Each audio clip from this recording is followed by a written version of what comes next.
George Floyd's death during an arrest in May was a flashpoint for long-simmering tensions in the United States. But the outrage began long before Floyd's death and has manifested in months of protests around the nation since May 25th. All summer, demonstrators have been in the streets, forcing the public to grapple with those tensions. The larger national conversation involves several messages with topics ranging from social equity to the relationships between police departments and the communities they serve. And the groups behind the messages are just as diverse. All weekend, casual and aficionado bikers have ridden up and down I-35 to support law enforcement. Our Matt Mershon got to go along for part of the ride. Matt introduces us to a man who says while he appreciates the bigger conversation, he felt it was important to give a straightforward show of support for police. Instead of 4 months, 8 days, which is what I thought I was going to do, I ended up going to prison for 15 months.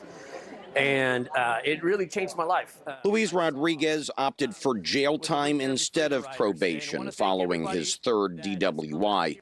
The business owner and president of the Wind Therapy Freedom Riders Motorcycle Club says he learned a lot in the year and change he was behind bars, realizing the country's prison system is one based on punishment instead of rehabilitation.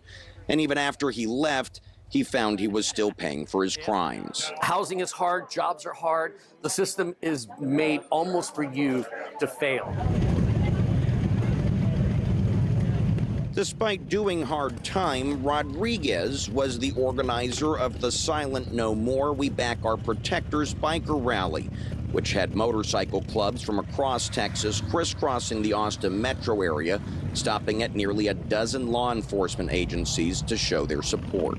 You would think that given my background that I would be on the other side of the protests. And a lot of what they're protesting, I'm for. I am for changing the way the community and the police department or law enforcement communicate with each other. Right now, there's a lack of communication, which is what I think led to a lot of what we're seeing today.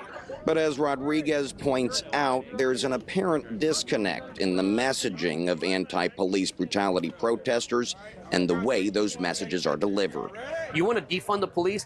How are you going to retrain police, which is what people are saying? They need to be better trained. Okay, who's going to pay for it if you took their funding?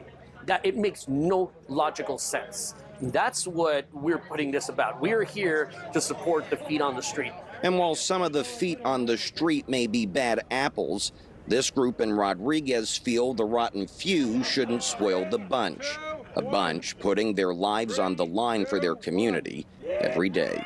In Hays County, Matt Mershon, Spectrum News. Tragic news out of West Texas this weekend.